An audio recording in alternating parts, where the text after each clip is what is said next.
اسلام نے بیٹی کا حصہ آدھا رکھا ہے، بیٹے کا حصہ ڈبل رکھا ہے، لیکن میں نے یہ جملہ بولا ہے کہ اگر غور سے دیکھا جائے تو بیٹی کا حصہ زیادہ ہے۔ کیوں بھلا؟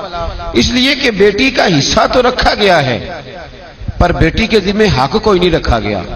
بیٹی جب تک بیٹی ہوگی تب تک باپ کی ذمہ داری ہے، اور جب وہ بیوی ہوگی پھر وہ شوہر کی ذمہ داری ہے، اور جب وہ ماں ہوگی پھر وہ بیٹوں کی ذمہ داری ہے۔ اس کی ذمہ کوئی چیز نہیں لگائی گئی، اس پر ضرور توجہ کرنی ہے آپ حضرات۔ عورت کے ذمہ کوئی چیز دیکھیں نا، نان نفقہ شریعت میں خامد کی ذمہ داری ہے، رہنے کو مکان دے گا، پہننے کو کپڑا دے گا، عورت کی ضروریات کا خیال رکھے گا۔ ڈیوٹی کس کی؟ خامد کی۔ اور جب اس سے قبل وہ اپنے باپ کے گھر میں تھی تو ڈیوٹی کس کی تھی؟ والد کی۔ والد اس کو کپڑے لے کے دے گا۔ والد کسی جگہ شریعت میں یہ موجود نہیں ہے کہ بیٹی خود جا کے کما کے لائے گی، باپ کی ذمہ داری۔ اور جب شادی ہو گئی تو پھر خامد کی ذمہ داری، اور جب وہ ماں بن گئی تو پھر تو میرے محبوب نے کمال ہی کر دی۔ فرمایا بیٹا جب جنت ڈھونڈنے نکلے گا تو اسے ملے ہی ماں کے قدموں کے نیچے۔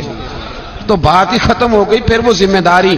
ایک صحابی نے کہا یا رسول اللہ صلی اللہ تعالی علیہ وسلم، میرا سب سے قیمتی پیسہ کون سا ہے جو میں خرچ کروں تو مجھے سب سے زیادہ اجر ملے؟